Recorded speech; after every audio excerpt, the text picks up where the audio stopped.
Good morning, and welcome to the Washington Post live event on Robert Kagan's The Strongmen Strike Back. I'm Fred Hyatt, editorial page editor, and I'm really glad to see you all this morning.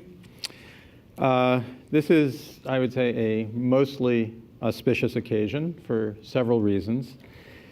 It's auspicious because we are celebrating publication of our first Washington Post opinions essay, a new initiative reflecting our commitment to in-depth opinion, narrative, analysis, and argument. And at a time when a lot of us do a lot of fretting over short attention spans and shout-fest arguments, I think it's encouraging that we've had so many readers eager to give time to reading a serious piece of journalism like this, online as well as in print. Of course, that willingness is mostly a reflection of, and this is the second reason I would say the occasion is auspicious, the brilliance of the essay. I think Bob's argument is on the ideological challenge from authoritarianism is original, timely, and hugely important. Third, it's an auspicious event because of the panelists who've agreed to join us to discuss and perhaps take issue with aspects of Bob's argument. Along with my colleague David Ignatius, we have three of the smartest people in town who've been both practitioners and thinkers on this subject. And finally, it's auspicious because all of you have joined us. I really appreciate your being willing to share an hour of your valuable time, and I look forward to hearing thoughts and reactions afterwards. Now, balancing all this good news, and this is why I said the occasion is mostly auspicious, is the actual substance of Bob's argument, which is, not to put too fine a point on it, generally gloomy and utterly terrifying. But knowing that Bob is not by nature generally gloomy or terrifying, I'm hoping that part of today's session can at least point us in the direction of what a useful response to the developments described in the essay might look like. And with that, I'd like to invite David Ignatius and General Allen to begin our discussion. Thank you.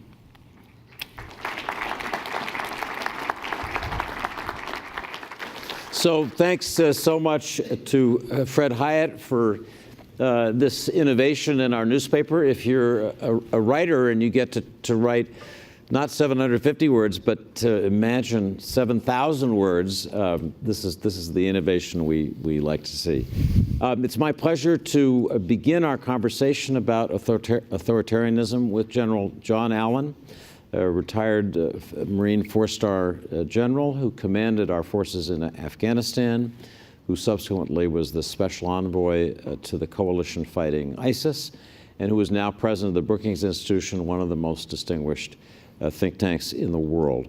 I want to ask you here in the room with me and people watching who are this live stream of this, if they'd like to be in the conversation, ask questions, please send them to #PostLive.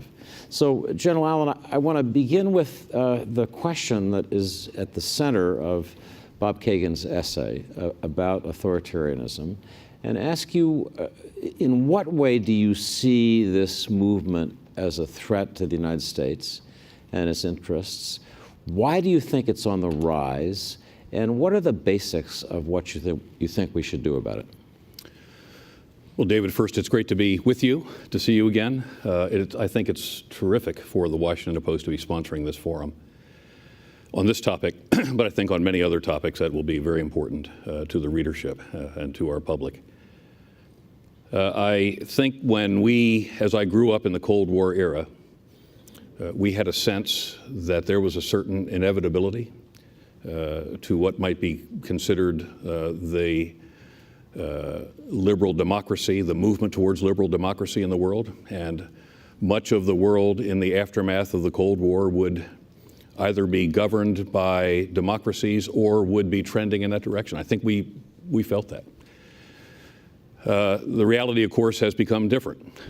And Bob, in his excellent piece, has pointed a couple of things out. One is that there have been trends of global economy, in global economics. There have been unfulfilled expectations among large segments of populations that have, in the aftermath of the collapse of the Cold War and the emergence of what we thought was going to be this community of nations, largely governed by democracy, that left a large segment of populations disenfranchised. And as a result of that, this has given rise, it has given the potential for the emergence of authoritarianism, for strong men to emerge who seek to harvest the populism that is easily stoked at this particular moment. So from my perspective, authoritarianism, autocratic governments, are a genuine threat to the United States, but not just to the United States, but to the broader liberal democratic order. You know, we championed that order in many respects. We were the author of the many different facets of that order, whether it was the global economic relationship, whether it was our relationships in terms of security alliances, whether it was the United Nations and the idea that all of the community of nations had a stake in each other's futures and in a stake in each other's security. The United States was really at the heart of all of that. We fostered a series of relationships which would ultimately create this global order that was based on the tenets and the principles of liberal democracy. So as that has begun to recede, as we have begun to see the emergence of a peer competitor in China, a hostile competitor in my mind in Russia, as we have seen the conditions in certain countries come together to create a populist base that could be harvested by strong men, authoritarian figures, this has begun, I think, to push back upon the liberal democratic order. Let's remember what the liberal democratic order is all about. It's about states that are committed to the rule of law, states that are committed to human rights and equal rights for its citizens. It's states who recognize that while there is this thing called sovereignty, the interaction of people is very important for the furtherance of the good of all humankind. Authoritarian states don't come down on those kinds of issues in the way that we would want our democracies to. The rule of law is, in fact, a threat to authoritarians. Human rights, in fact, is an obstacle. Commitment to human rights is an obstacle to their capacity to rule their societies. And we need to remember that in democracies, our societies are governed by the consent of the masses. In authoritarian states, they are ruled by the consent of the few at the top who have seized the kinds of authority and power necessary to dominate the society.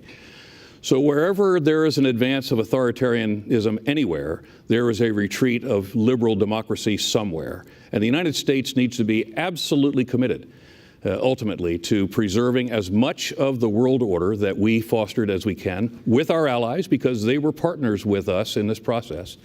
We have to be committed to this, because as these authoritarians, as these autocrats come forward out of the shadows, which is what Bob's point is, they've always been around. It was when there were strong multilateral organizations of democracies committed to the rule of law, committed to human rights, committed to free trade and the interaction of peoples and the guarantee of equal rights for all. When we were together as a community, then they had little space to maneuver. So let me ask you, General Allen, the skeptical question. We have a president in the White House who, among the many things he says something that's, I think, widely felt by Americans, which is that we've been through a period of an attempted overreach of American foreign policy. And some would argue that we've tended to over-moralize American foreign policy, to put it in values terms rather than strict terms of national interest. So again, coming at it from this devil's advocate, skeptical point of view, why does this threaten the national interests of the United States in a way that requires such a strong response as you're describing? Well, if we truly believe in our own values, as one of the things I did last night was to reread the Declaration of Independence and the Constitution, and if we truly do believe in our values, which is that they are enshrined in a set of principles that values the rule of law above all of the other things, and inherent to the rule of law is an absolute commitment to the human rights and the equal rights of the population.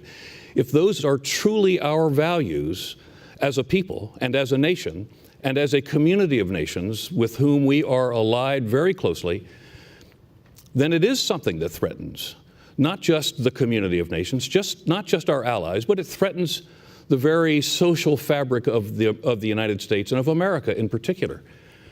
So when we see gains by authoritarians that tramples democratic process, that tramples democratic institutions, that walks on a free and independent press, that circumscribes freedom of speech, that would seek to identify and marginalize a segment of the society or a faith practiced within that society, that's a threat to us. This is what we stand for, and we should be standing up against that. So again, to ask what I hope is an impolitic question, how does the United States combat authoritarianism at a time when many people at home and abroad believe the United States has a somewhat authoritarian president here in Washington, D.C.? How does that work? Well, I think we need to be clear about the difference between what appears to be U.S. leadership and American leadership. You're an American leader. These are American leaders before me. There are American leaders watching us from the webcast. Institutions like think tanks, universities, these are all measures of American leadership, an American commitment to democracy, American commitment to human rights and the rule of law. And when I see our friends overseas and they're scratching their heads about what they're hearing coming out of Washington or whatever the tweet is that particular morning, I ask them, please don't make a long-term structural decision with respect to your relationship with us, because there will come the day when you will not hear that again. And you'll see a synchronization of what we would call American leadership with U.S. leadership again. A leadership for whom human rights is perhaps the first measure of relations with nations that we'll be involved with, not an afterthought or completely off the table, which is where we find ourselves frequently as we deal with strong men overseas. And so I think there is a very strong American predisposition, a very strong American bias to all of those things that we've talked about, which has, it's values-based. I believe we live our values. And outside the Beltway, you go to a state government or you go to a municipal government or you go to a county government, democracy is strong there. By and large, people are desperate for reassurance that their democracy means something, and it stands for something, and their values mean something. Now, a large segment of the American population feels disenfranchised, and that has caused a populist dynamic that was harvested by certain people, and that populist dynamic has delivered us into the political environment that we're in today. It's not the problem of this president. I mean, he has, in fact, found himself in a position where this long sweep of disenfranchisement of segments of our population has delivered the political environment ultimately that permits this kind of government to emerge. But I do believe that the American people are committed to these values, that our foreign policy should continue to be committed to these values, and we should, as people around the world, believe that they should be able to look at the United States and see that example, a people who are the exemplars of the values that we have espoused for so many years. We live them, and we are an example of them, and we seek to extend them to those who are our friends and those who are not our friends, that they'll pay a price for their authoritarianism and their autocracy.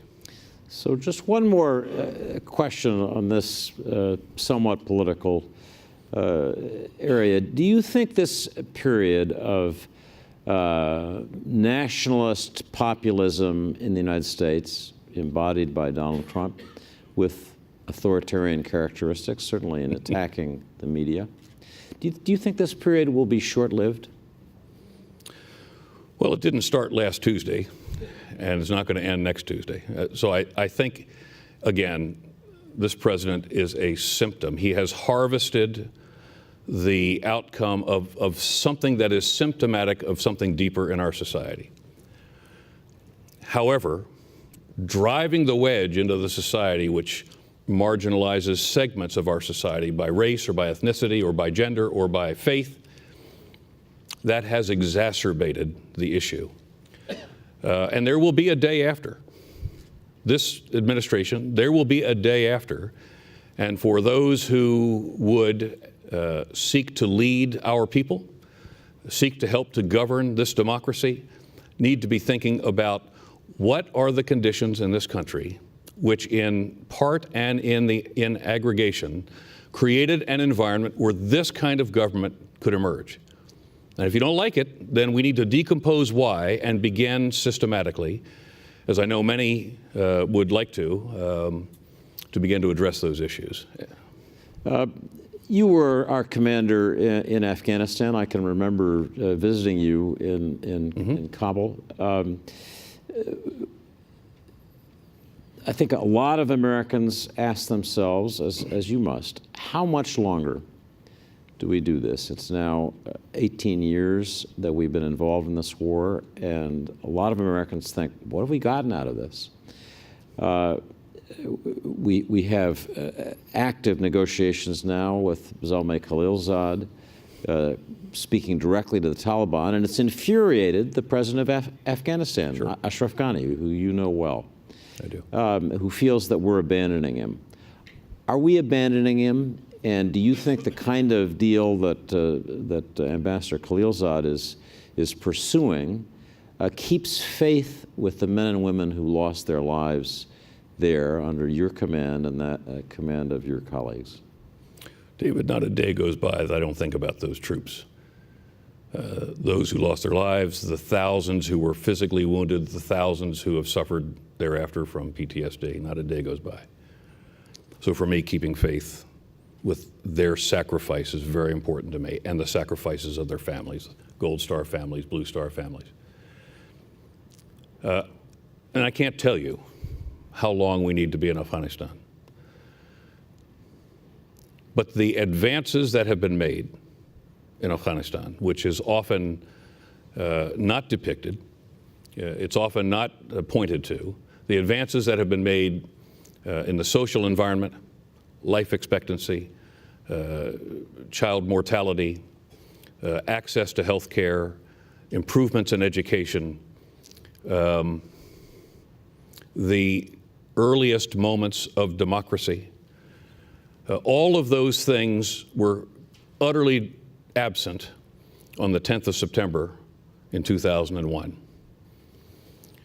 In the aftermath of the attack, the United States and the global community went to Afghanistan to defeat the Taliban and to put in place a government which could be preserved over the long period of time, over the long term, that would prevent the reemergence of a terrorist platform. The principal opponent still remains the Taliban. And one of our greatest diplomats of the modern era, Ryan Crocker, and I had the opportunity a couple of times to talk to the Taliban, and that never really went anywhere at that particular moment. But the truth is, all conflict ends with a peace agreement of some form or another. And my sense is, with Zal Khalilzad, who is a great diplomat and well known to the region, well known to all the participants as well, that he has gotten this started.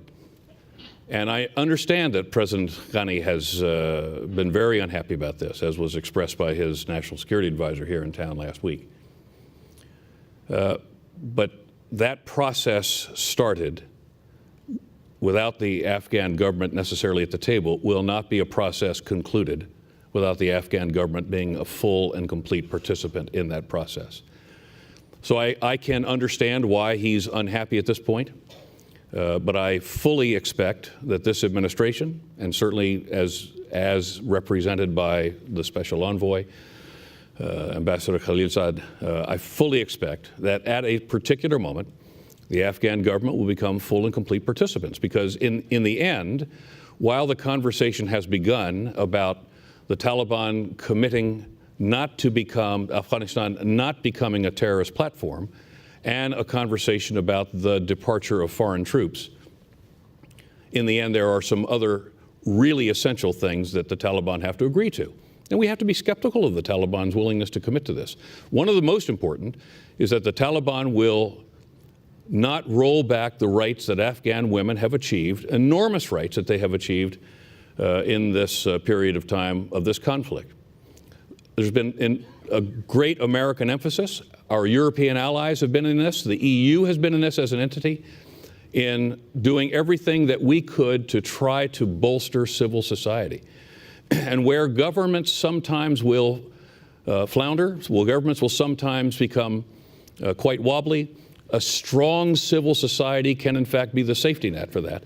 And one commander after another, one ambassador after another, the EU, our European allies, our Asian partners, they've put a lot of effort into civil society.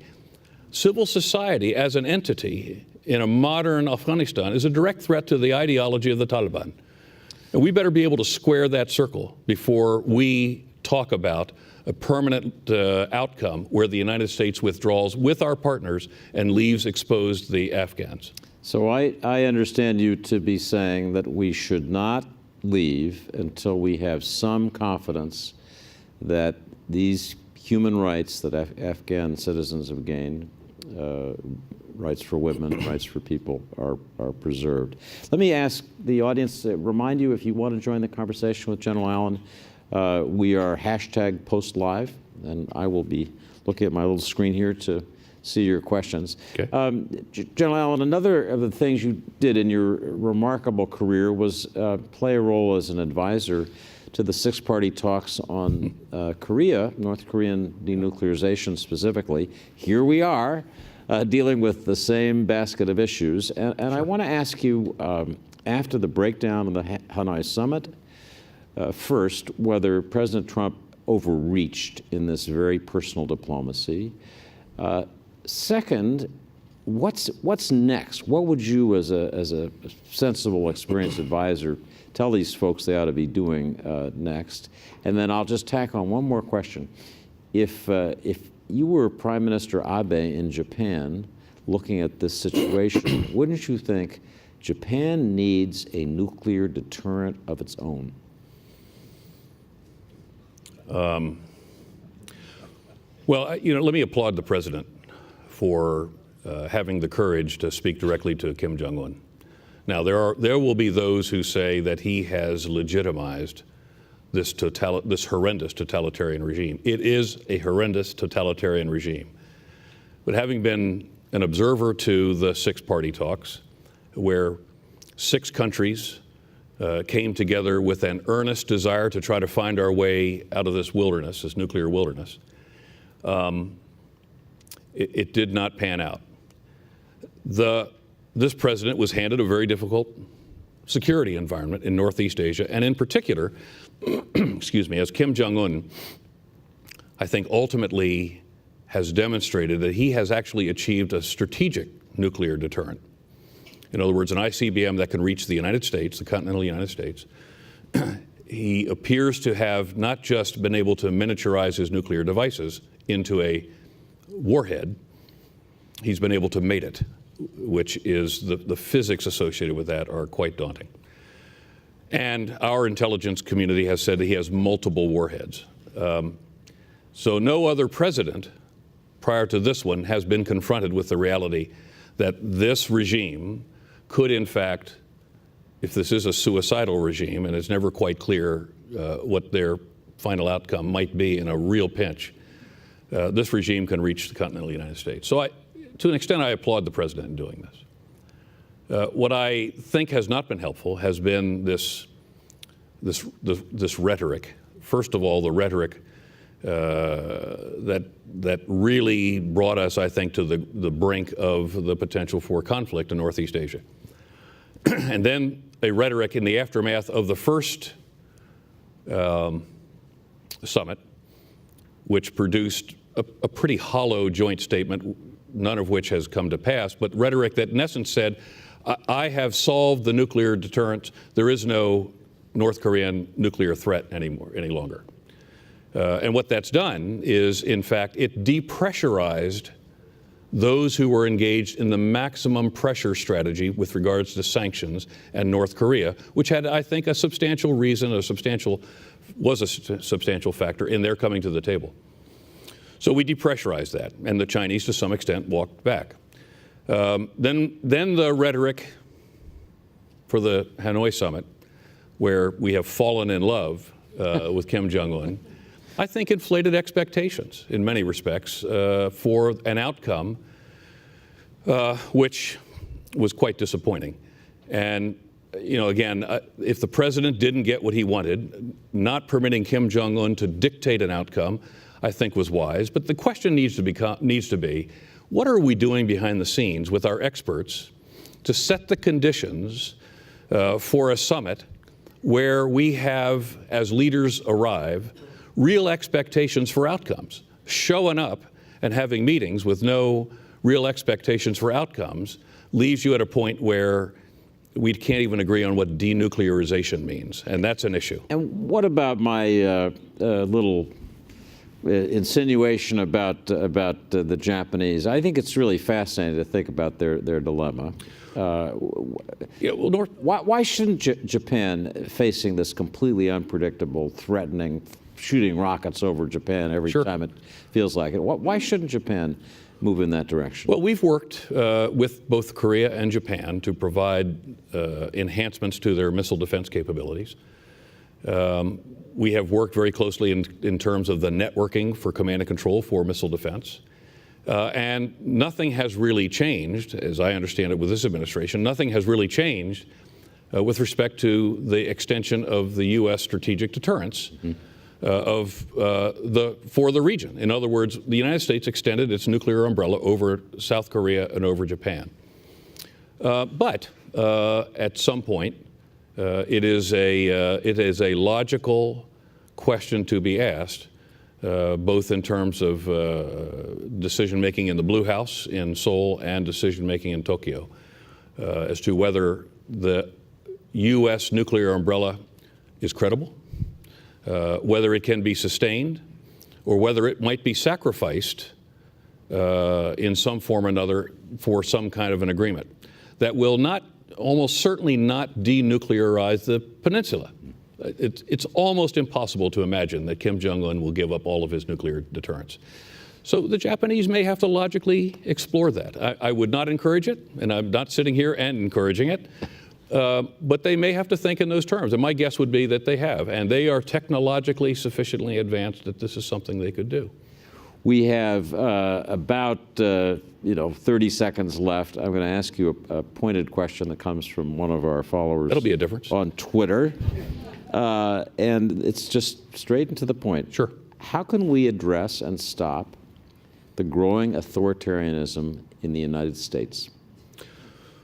Well, again, I'm always renewed, and for those of you who are watching, for those of you who are here, if you've not done it recently, you need to read the Constitution.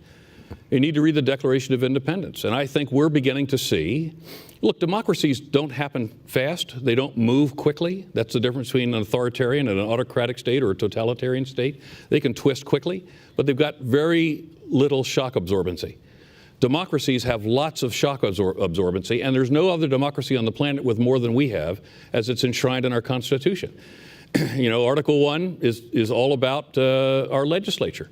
And we're beginning to see now the legislature is beginning to twist a bit onto the subject of, in fact, addressing these drifts, if you will, towards authoritarianism. And I think our founders were brilliant in enshrining and embedding these checks and balances and dynamics in our Constitution. So our judiciary has remained largely intact. Authoritarians start to take that apart pretty early. Our Fourth Estate has never been more important to America than it is right now, the free and independent media. The legislature is beginning to find some traction, and I think all of those interlocking dimensions of American democracy and our society, I'm more optimistic than I was. Great answer. It is such a pleasure to have General Allen, the president of the Brookings Institution, here with us. Thank you, General Allen, and I want to now ask Fred Hyatt, my boss, to come back on stage.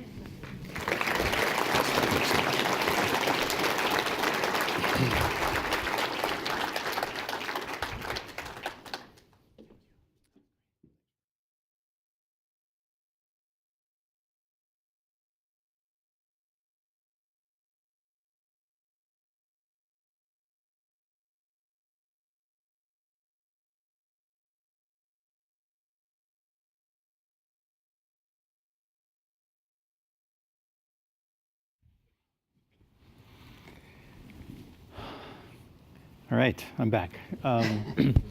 Again, I'm Fred Hyatt, the editorial page editor here at the Post. We're fortunate to have Wendy Sherman, former Undersecretary of State, and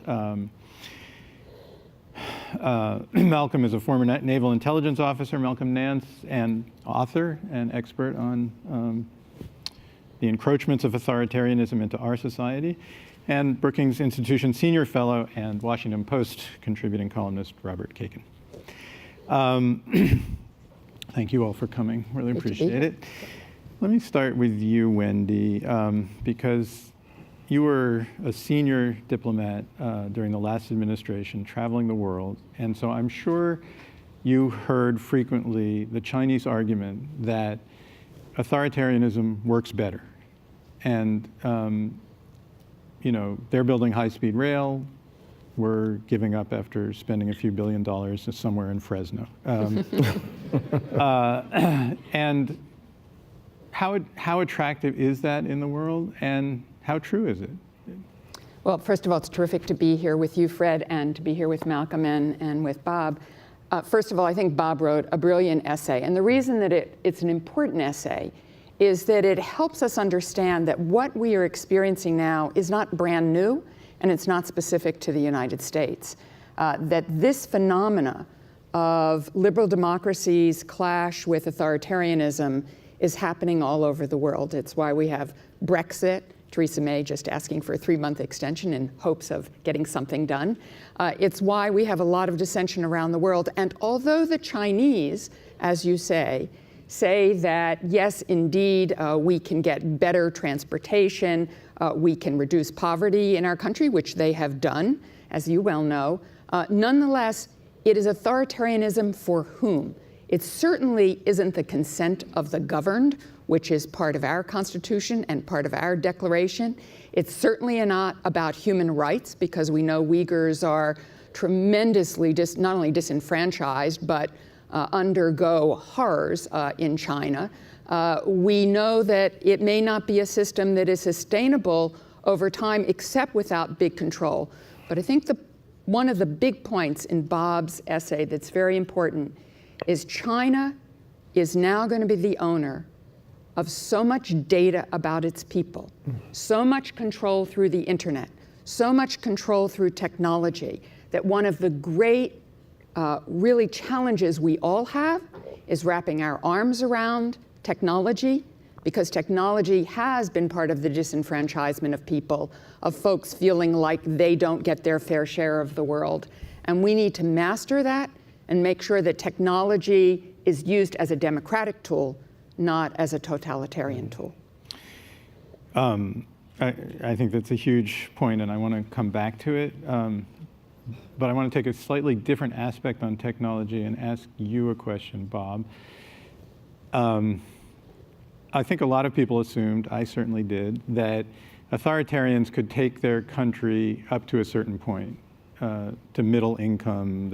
Stalin could wrench them out of agriculture into building big steel factories. But at some point, if you wanted to really become a modern, prosperous country, you had to have you needed a rule of law. You needed to let your university students express their creativity. People need to talk to each other and have newspapers. Was that wrong, or was it right, but now it's wrong because somehow technology has changed the equation and allowed China to be both totalitarian and prosperous? I mean, I think it was Ho Chi Minh who said about the French Revolution, it's too soon to tell. I don't know whether we know yet. The only thing that we can be confident of is that expectations that, for instance, in China, which we had, I think, ever since the sort of opening that Deng Xiaoping led, we assumed that this opening would, the sort of interaction between politics and economics would gradually open up China. And eventually that may be true, but what we've seen actually has not confirmed that judgment. And China has moved up the ladder of production very successfully. They clearly have some of the best minds in the world working. They are competing with us on artificial intelligence very effectively in what is an increasingly closed political system. I mean, Xi Jinping has moved things in the other direction. So the only thing I can be confident of is that the faith that we used to have, the sort of iron law that we believed existed in the relationship between liberal politics and liberal economics is something that we can't have any faith in right now. Whether it eventually proves true, we'll find out. Mm-hmm. But don't count on it as an inevitable process. Well, and the other question, of course, is what happens in the interim? It may be that 100 years from now it will prove true, but what happens in those 100 years if we have an increasingly powerful, including economically powerful and technologically powerful China, still run by a very rigid kind of autocracy? Mm-hmm. So, still on the technology piece, then, I mean, I think a lot of us also assumed, and I had a lot of wrong assumptions, obviously, that the internet was going to be a force for freedom and would undermine dictators. Now, as Bob described in this article, it's being used for the perfection of dictatorship, and every authoritarian government has or may have aspirations to use social media to become a totalitarian government. Is that an inevitable process? Is it still possible that technology could be a force for good? And how do you push back against that? Or shall I start with a hard question? Simple question. No, I think that's an excellent question. And the phrase there is force for good. When Facebook and social media organizations like Twitter started out, they didn't intend to be evil, right? But then again, gunpowder wasn't intended to be evil either. It just moved that way until it, perfected itself in dynamite and bullets. Social media, as it was launched in those first waves in the Middle East, in the revolution in Tunisia in 2010 and 2011, and in Egypt, where Facebook and Twitter were these, organizational and information dissemination tools, which allowed, people who wanted democracy, who wanted to spread the word of freedom and collectivize, was really, really powerful. And as you say, dictators, they're not fools. They pay attention to this as well. And in these dictatorships, they also saw that they themselves could identify all of their foes right down to the individual, or their opponents down to the individual. They could manipulate information to the point where, as we saw in the 2016 election, we saw organizations marionetting, as we call it in the cyber warfare community, where fake entities were actually pulling the puppet strings of individuals and making them organize for a purpose that they didn't intend to. And they had no idea who. They had no idea who was pulling the puppet strings. I actually had an assassination, what we call an assassination bot, come after myself and MSNBC's host Joy Reid and pretend to be a U.S. citizen in Denver on an internet forum in San Diego, claiming that they should come to Pasadena to watch us be killed. But it originated in St. Petersburg, Russia, when all was said and done. Autocrats, as you say, and dictators, they know how to manipulate information. They know how to use intelligence, and they know how to break the will of individuals.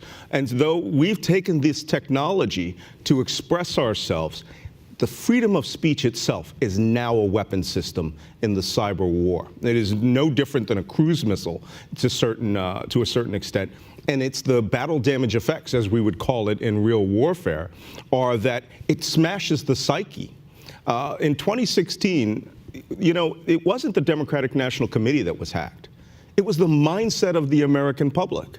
to the point where people who saw these platforms as hammers and anvils managed to forge a new alternate reality for 1/3 of the population of the United States. And it has proven durable.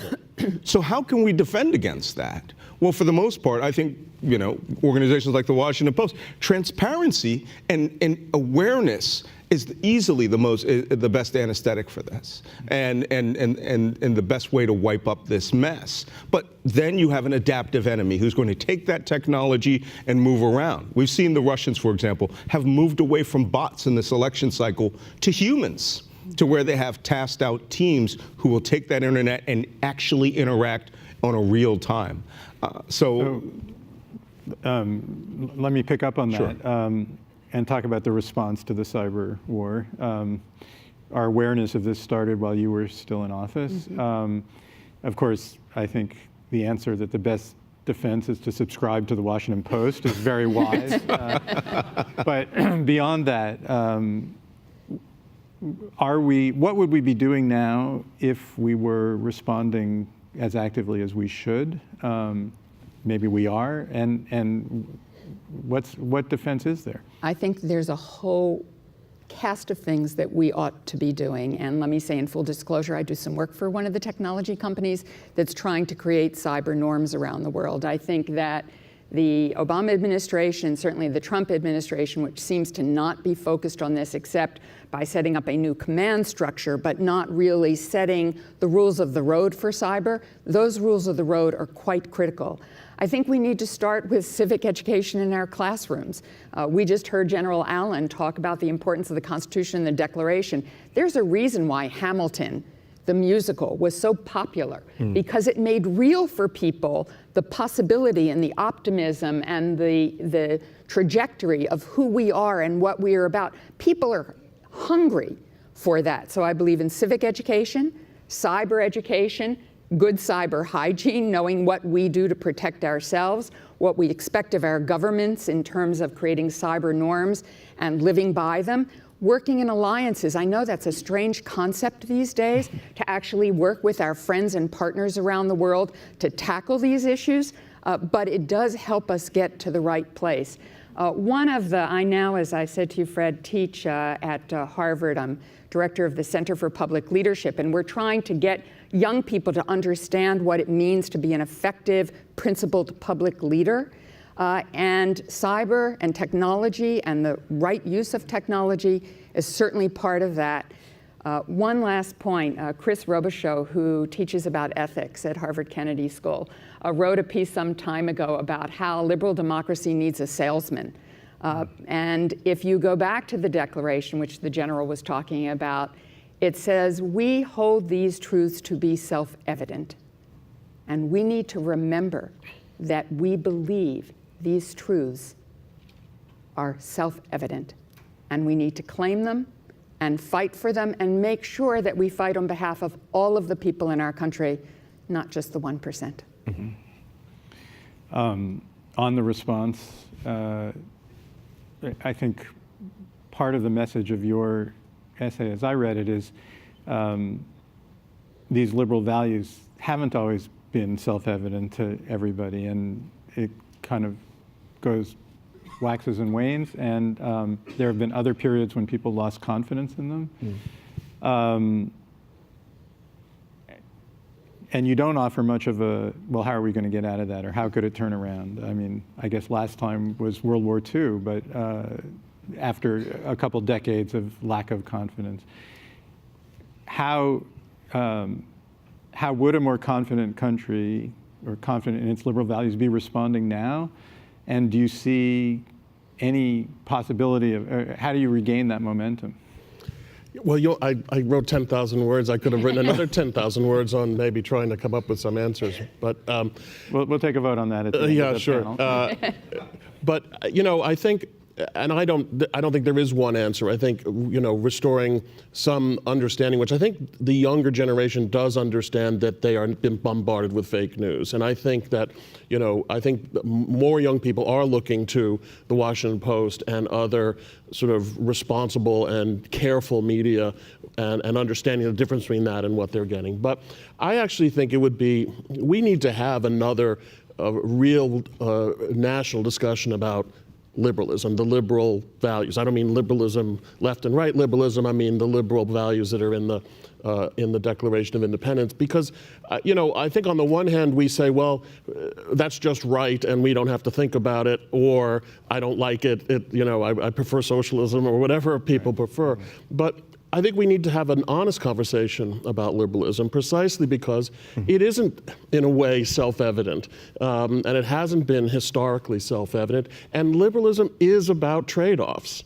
There are things lost. It is sort of two cheers for liberalism. And then I think we need to sort of have an honest conversation of what values what are we elevating over other things? So do we care about individual rights as the primary goal of our government, or do we care about other things, or do we admit what's lost when you only focus on individual rights?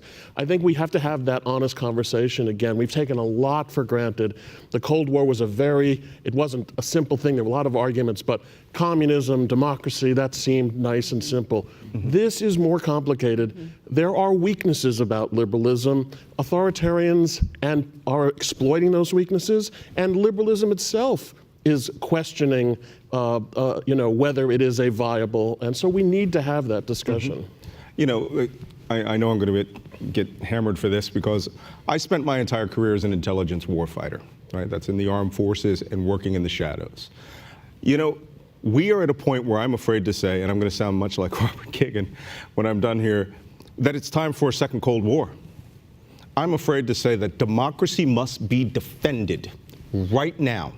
We have been under attack, and now we have that attack occurring within our own institutions, coming from, I'm sorry to say it, our own White House is now attacking the 243-year tradition that has maintained the balance, is attacking everything that has been built since the end of World War II, the entire Atlantic Alliance, the trade and treaties that we've had established that have established some semblance of stability throughout the world. And it's being done at the behest of a dictator who was an ex-KGB colonel. Well, I know how that works. I mean, it was like making me president, right? There'd be spy operations every day, all day. And he understands the power of harnessing information and turning that into a weapon system. Everything we're seeing, even though it comes from the Russian Federation, is really a product of the Soviet-era KGB. So are we fighting back? And if not, no. Why not? The Washington Post is further on the front lines of this battle area than any U.S. government institution. Why? Why? Because information is being used as power. The greatest weapon that's being used in this administration is the suppression and manipulation of that information, which would empower us to defend ourselves. We are literally putting down our sword.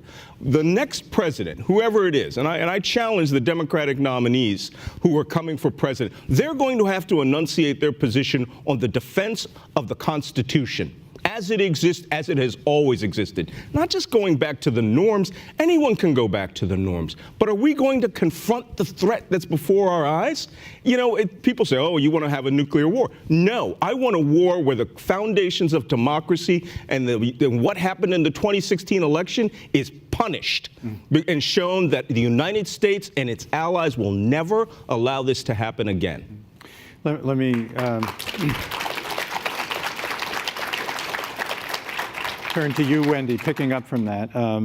And I should mention we did invite John Bolton to be on this panel. I filled it. Old John Bolton. And that would have been fun. Yeah. Next time, I hope. We're always open to full discussion. But I have a question from a reader, David, who asked, would you be willing to indicate whether you feel Trump fits the authoritarian mold? And if not, why not? let me throw that one to you, and append to it, what hopes do you have that 2020, the campaign, not the result necessarily, will include a discussion of these issues? Do you see anybody on the Democratic Party side who you think is willing to lead in defense of liberal values? I'll start at the other side. I think there are a number of candidates who are running who will defend democracy in the way that Malcolm just laid it out and that got applause from this audience. I think that Madeleine Albright, who's a dear friend, a business partner, my former boss, wrote a book recently called Fascism, A Warning. And she has said repeatedly that although she does not consider Donald Trump a fascist, he is the least democratic president we have ever had. And I certainly endorse that position. I think one of the things we all need to understand, although I agree with what my colleagues have said here today, is that people in our country, because technology has moved so fast and because there is so much social change, one of my colleagues at Harvard, Pippa Norris, has written about the cultural backlash. A lot of what's going on is that people, and I'll say that 55-year-old white guy in the middle of our country, and I've been married to a white guy for 39 years, so I love you all, but he feels his privilege, his power has been lost. He has lost his manufacturing job to technology more than trade. The people down the street who he liked a lot, now they can get married, he doesn't know what that's about. He never wanted his wife to work, even though I believe women should have whatever choice they want. So he feels dislocated, unmoored. That sense of dislocation, of disruption, is what Donald Trump has preyed upon, is what he has grabbed and said, I understand your rage, and I'm going to stand with you. And even though change, as Bob pointed out in his historical essay, comes with life and comes with history, disruption is necessary. The Industrial Revolution was critical to our economy and our growth. Destruction is what we are seeing now, the kind of destruction that Malcolm was talking about a moment ago, and we cannot stand for that, or we will lose the strength of our democracy. So, you write that authoritarianism has an appeal to people who are feeling that loss that Wendy's talking about of tribe, race, religion, family, and that liberal democracy has no answer to that or for them. Does that have to be true? Is there no way that a liberal democracy can take those communitarian needs into account and still respect individual rights? No, it's probably too stark to say that liberal democracy has no answer to it, because we've obviously had long periods where, tradition, including religious tradition, and liberal democracy have coexisted, and never in any place better than in the United States. But there is a tension, and I think the tension is inevitable, because what we're talking about is the expansion of individual rights. We expanded it in the 19th century as a result of the Civil War, and there have been continual expansion ever since. And when there is that expansion, there are people who are going to feel that is not what they want. That's not the country they think they want. And this is happening all around the world. And, I think that when times are most stressful, because of an economic crisis, or in the case of Europe, because of an immigration influx, and this happened in the United States periodically in the 1920s, for instance, that is the time when people most react against liberalism. In better times, the accommodations get made more easily. So there's a lot of factors going into this. In the case of the United States, I don't think Donald Trump created this world. He benefited from it. He's playing on it. But a president does set a tone, and a president is the one that can articulate principles and remind Americans what matters. And most of our presidents, confronted with these kinds of passions and pressures, have worked to tamp them down, not to inflame them. I think what makes Trump special as a president is that he tries to inflame them. He's a beneficiary of them. And so I do think that almost any other possible candidate in either party is more likely to try to control them, because that's the way presidents generally feel their responsibility, is to keep these things under control. So I do hope, if we ever get another president, that not funny. That's not sorry, funny. okay, Yeah. that we'll get a different tone in the White House. I want to ask about an aspect of the rise of authoritarianism that we feel kind of personally here, which is they're reaching beyond their borders, not just in cyber, but actual physically. Putin using poison gas in Salisbury, England. The Chinese kidnapping Gui Minhai from Thailand, and he's still missing. He's somewhere in the prison system in China. And of course, Jamal Khashoggi, our colleague, being lured to a consulate in Istanbul and murdered, and still no accountability for that. What do you think of the West's response to these events, and what should it be? It's pretty simple. The guardrail of democracy, the United States and its alliances around the world, has been removed. We have, I'll go right at the president. Don't worry about it. We have a president who has decided that the United States needs to be part of an axis of autocracies and not part of a democracy. He wants to remove all of the defensive systems because he thinks that they're antiquated or they don't benefit him personally. Okay? By doing that, he has rung the alarm bell. He has given a permission slip to every totalitarian nation in the world to do as you please.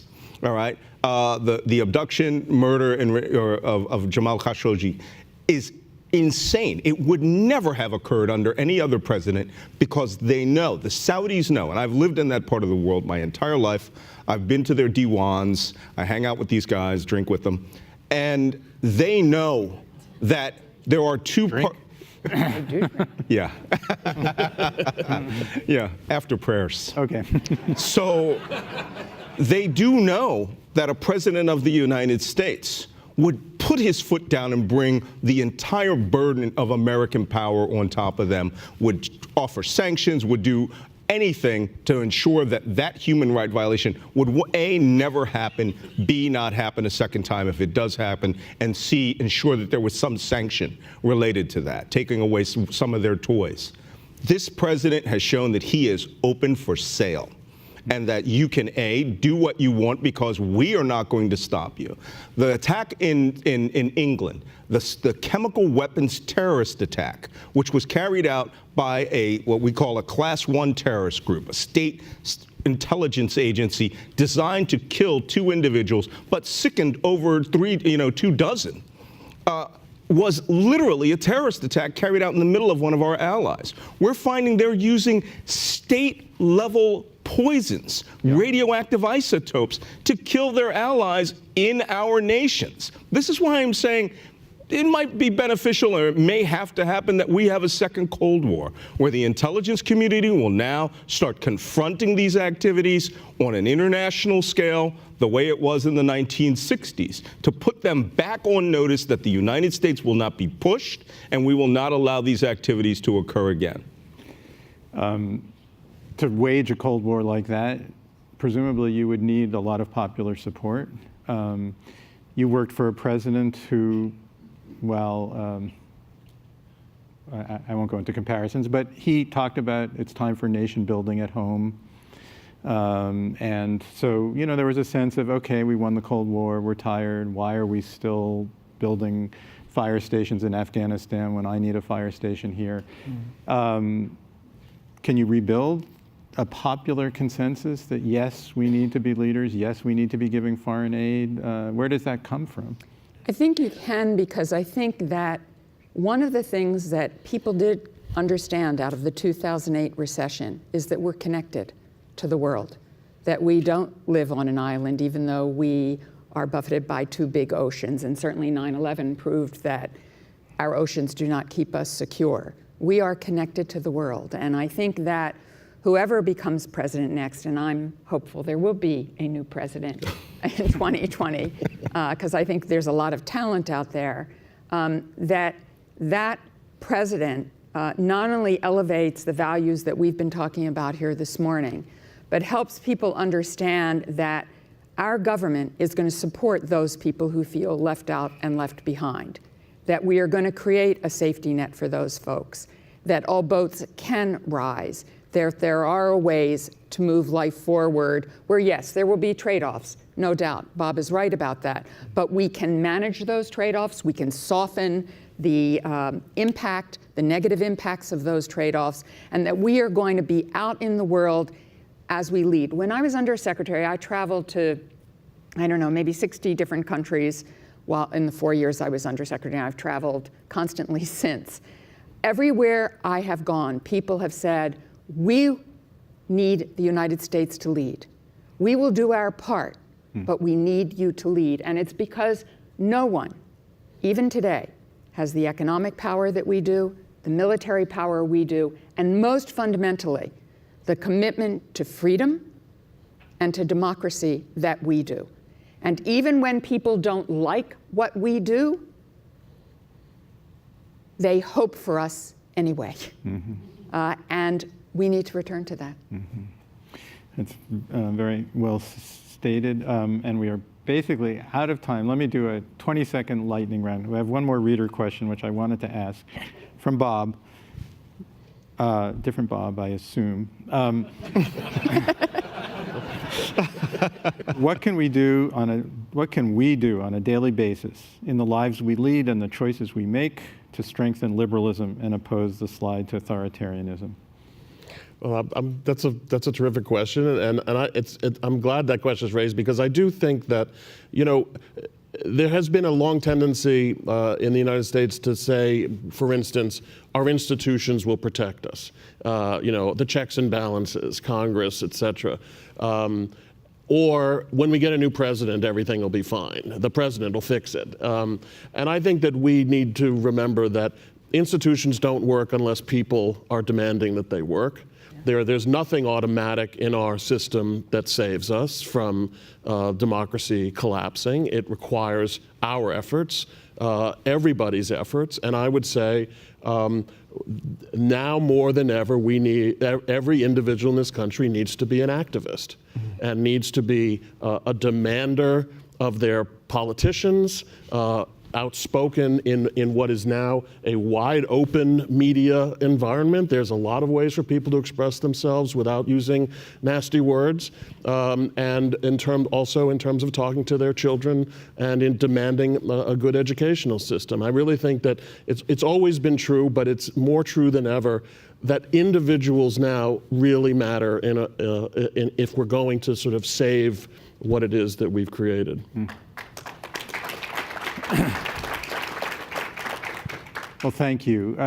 I'd like to thank Brookings for sharing Bob with us, and General Allen, and you for the great article, and all three of you for what I think we can all agree was really a great panel. So thank you very much. And thank you all for coming.